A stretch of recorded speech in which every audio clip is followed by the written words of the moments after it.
Que exposição gloriosa, simples, você encontra aqui, para expor essa primeira sentença que está aqui no versículo 14 de Mateus 5. Vós sois a luz do mundo. Isso é vida cristã. Isso é vida cristã. Não se pode esconder, não se pode omitir, não se pode sufocar, não se pode cobrir uma cidade edificada. Se você observar, irmãos, essa frase, cidade edificada, você ganha tanta luz, irmãos. Existem 2 capítulos na Bíblia, só para tratar sobre esta cidade edificada. São os capítulos 21 e 22 de Apocalipse. Essa cidade edificada, eu vou dizer para vocês assim, é a consumação de toda a obra de Deus no universo. É pouco isso, irmãos? Não é? É a consumação, essa cidade edificada é a consumação de toda a obra de Deus no universo. Isso tem a ver, irmãos, com aquilo que Cristo fez, com aquilo que Ele viveu, por aquilo que Ele morreu, ressuscitou, ascendeu e continua no trono de Deus, ainda trabalhando por essa cidade edificada. Não é pequena, irmãos. Então, tendo essa visão da cidade edificada, e olha, irmãos, sabe como que eu chamo isso? O antigozo da glória da nossa experiência cristã. Sabe como, irmãos? É você poder viver neste mundo cheio de limitações, cheio de dificuldades, cheio de lutas. E neste caminhar muitas vezes você tropeça, nós tropeçamos, falhamos. Mas você levanta e continua percorrendo a vida cristã. E você pode se alegrar e sentir o antigozo da glória eterna. Quando você sabe que quando Ele disse está tudo consumado, significa que nada vai mudar o propósito de Deus. Você pode olhar e saber que Deus um dia obterá aquilo que Ele propôs através do seu Filho Jesus. Então Ele vai ter essa cidade edificada. E eu creio que a visão da glória disso, irmãos, é que nos chama a brilhar nessa terra. Não é o reconhecimento das pessoas. E eu creio que muitos enfrentam isso no seu trabalho, nas faculdades. Porque você agora se tornou uma pessoa preconceituosa. Pensa isso, irmãos. Agora nós é que estamos do outro lado. Nós é que somos preconceituosos. Nós não somos preconceituosos. Nós somos pessoas que temos um claro conceito das coisas certas e erradas. Porque o nosso conceito está baseado não no que pensamos, mas no que cremos. E aquilo que cremos é a palavra de Deus. E a palavra de Deus é suprema sobre todas as coisas, sobre todas as teorias, sobre todos os achismos, sobre qualquer forma de ideologia. A palavra de Deus é suprema, porque ela criou todas as coisas, ela sustenta todas as coisas e ela é sobre todas as coisas. Então veja, ele diz que não se pode esconder uma cidade edificada. Vamos um pouco mais, versículo 16 deste mesmo capítulo 5. Assim brilhe também a vossa luz diante dos homens, para que vejam as vossas boas obras. Primeiro, nós somos a luz. Mas o que adianta ser luz e não brilhar? O que adianta ser sal e não salgar? Então primeiro ele faz uma sentença, ele coloca uma sentença, vocês são a luz. Agora ele está dizendo, mas como luz vocês têm que brilhar. E por que brilhar? Ele vai dizer, primeiro, para que o mundo veja as vossas boas obras. Boas obras, irmãos, não tem nada a ver com filantropia.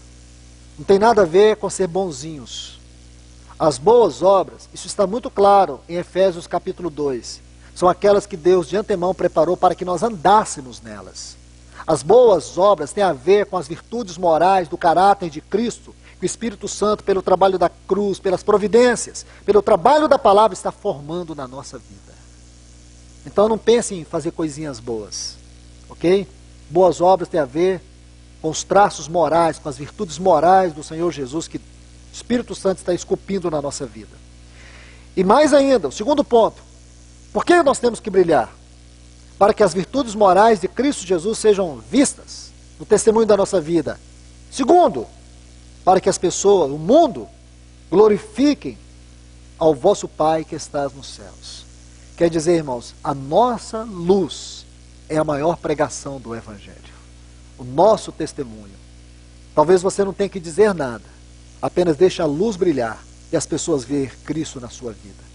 Esta mensagem, ela é tão poderosa. Não há principado, não há potestade, não há hostes espirituais da maldade, não há dominadores deste mundo tenebroso que possa impedir a força desse evangelho que flui da tua vida. Vamos para 2 Coríntios 4, 6. Eu vou ler numa versão alternativa, por causa da clareza que se ganha desse texto. Está assim: o Deus que disse, e você vai fazer inevitavelmente uma conexão com aquilo que está em Gênesis. É inevitável que se faça isso, até porque é claro demais a exposição aqui. Ele diz: o Deus que disse que da escuridão brilha a luz, é o mesmo. Aquele Deus que disse, haja luz, é o que está aqui. O Deus que disse, haja luzeiros para sinal. Ele diz aqui, é o mesmo que fez a luz brilhar no nosso coração. E isso ele fez para trazer a luz do conhecimento da glória de Deus, que brilha na face de Cristo. Irmãos, eu sinceramente confesso para vocês a minha total incapacidade diante desse texto.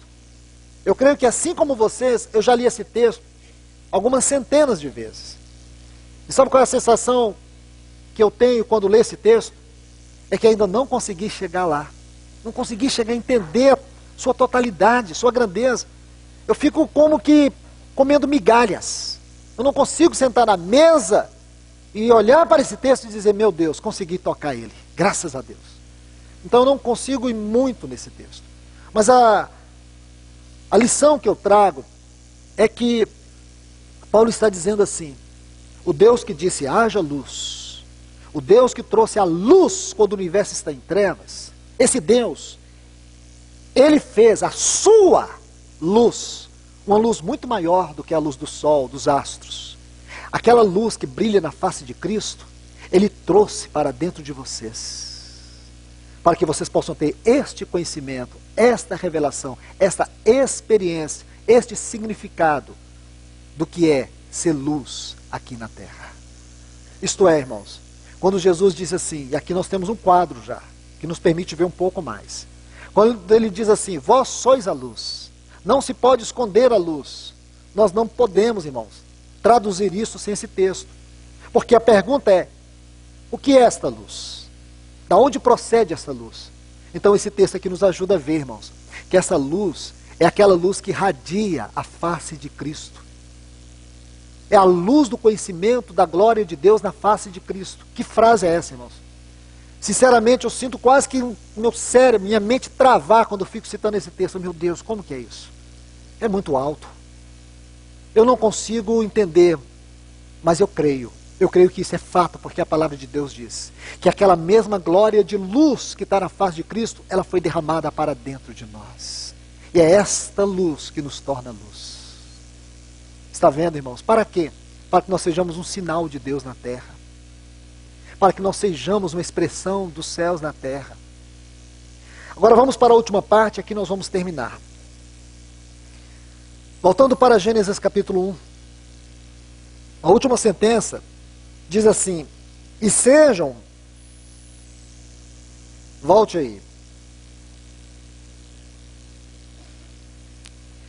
Versículo 15. E sejam para luzeiros no firmamento dos céus. E sejam para luzeiros no firmamento dos céus. A melhor maneira de entendermos esta frase é primeiro ver a correspondência que existe entre os céus e a terra agora. Porque se você ler o livro de Gênesis, você tem uma clara sensação que havia uma proximidade espiritual, uma conexão íntima entre os céus e a terra. É como se a terra refletisse os céus. Quando você lê e vê aqui na criação, em especial quando Deus cria o homem, e você vê isso no capítulo 1 e 2 de Gênesis, fica evidente que havia uma íntima conexão, comunhão entre os céus e a terra. Deus tendo comunhão com Adão na virada do dia. Que coisa linda, irmãos. Poucas palavras que definem muito.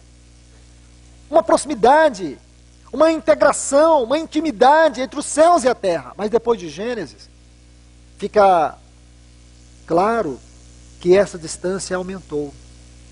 Mas um dia, irmãos, Jacó teve uma visão, ele viu uma escada que ligava os céus na terra.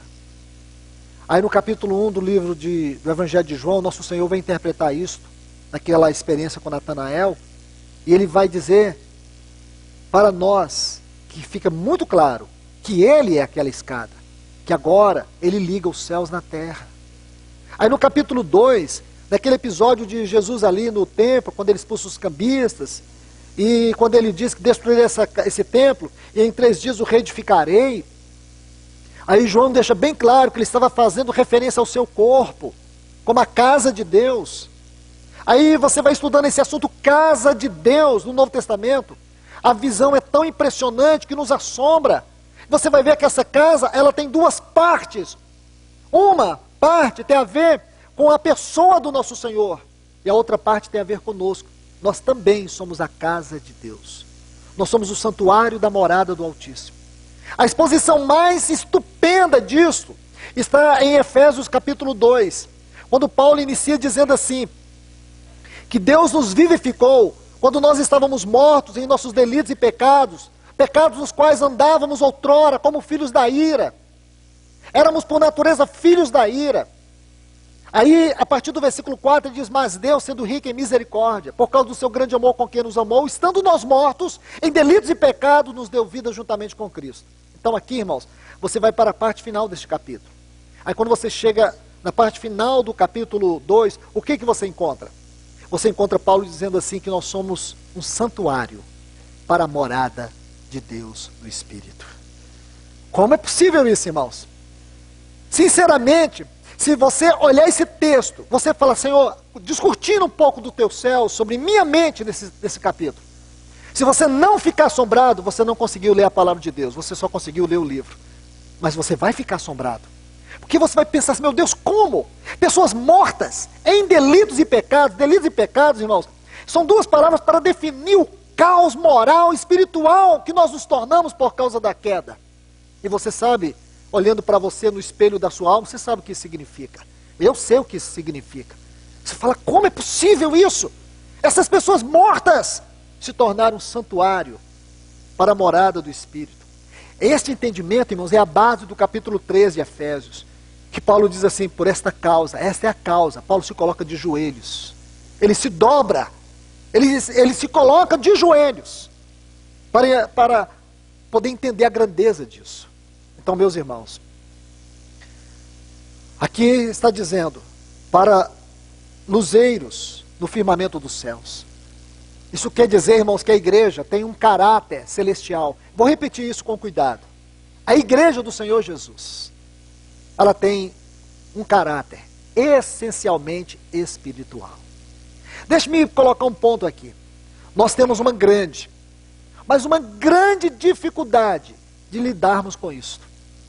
Talvez uma das maiores dificuldades que nós temos na nossa vida cristã é aceitar a grandeza da nossa salvação.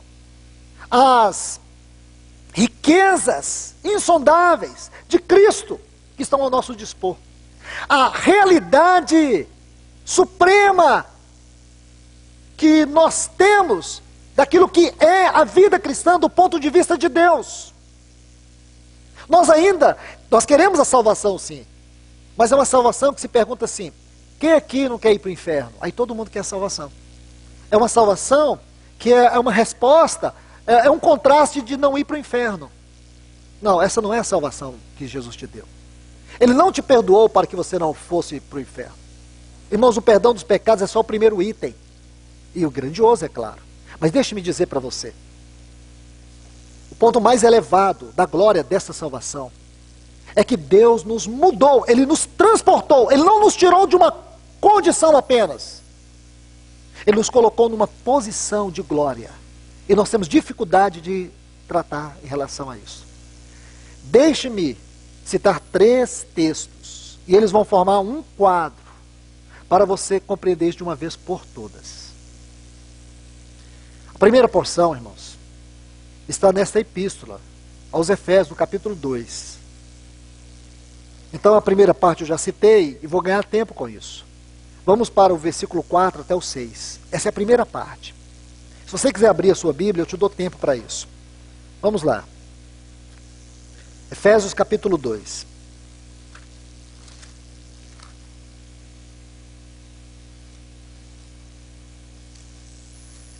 Então a primeira parte nós já lemos. Agora vamos seguir a partir do versículo 4. Mas Deus, sendo rico em misericórdia, por causa do grande amor com que nos amou, e estando nós mortos em nossos delitos e pecados, nos deu vida juntamente, olha essa frase, nos deu vida juntamente com Cristo, pela graça sois salvos. Estão vendo aí? Versículo 6, preste atenção aqui. E juntamente com Ele, juntamente com Cristo vos deu vida, mas não, Ele não para aí. E juntamente com Ele nos ressuscitou, nos fez sentar nos lugares celestiais em Cristo Jesus. Ah, irmãos, também não é possível esgotar esses textos numa reunião, mas vamos tentar resumir o máximo. Aqui está a definição da nossa posição, porque a primeira parte, Efésios 2, 1 a 3, ele vai dizer onde nós estávamos. Colossenses define isso em um texto. Ele diz assim, que nós estávamos no império de trevas. Nós estávamos no império de trevas. Colossenses 1,13. Ele nos tirou deste império de trevas, onde nós estávamos como filhos da ira, mortos em nossos delitos e pecados. Andávamos segundo o curso deste mundo. É isso que Colossenses 1,13 diz. Império de trevas. Ele nos tirou do império de trevas e nos transportou para o reino do Filho do seu amor. Ele definiu tudo isso em um texto. Irmãos, não foi uma mudança de condição, foi uma mudança de posição. E muitos não entendem isso. É uma mudança de posição. Nós não andamos a vida cristã, em certo sentido sim, em outro não, olhando para cima. Em certo sentido nós andamos também olhando para baixo. Quanto à nossa condição, olhamos para cima. Quanto à nossa posição, olhamos para baixo. Quanto à nossa condição, ainda estamos no corpo dessa carne. Ainda somos vulneráveis. Ainda somos tão pequenos. Temos um inimigo que ele é infinitamente maior do que nós, mais poderoso do que nós. Mas quanto à nossa posição, nós olhamos de cima para baixo. Nós temos um caráter celestial. Temos um chamado celestial. Temos um testemunho celestial. Temos uma vida celestial. Você entende isso? É o que está aqui em Efésios. Isso é importante, irmãos. É isso que nos livra de depressões. É isso que nos livra de ficarmos escravizados pelas quinquilharias desta vida.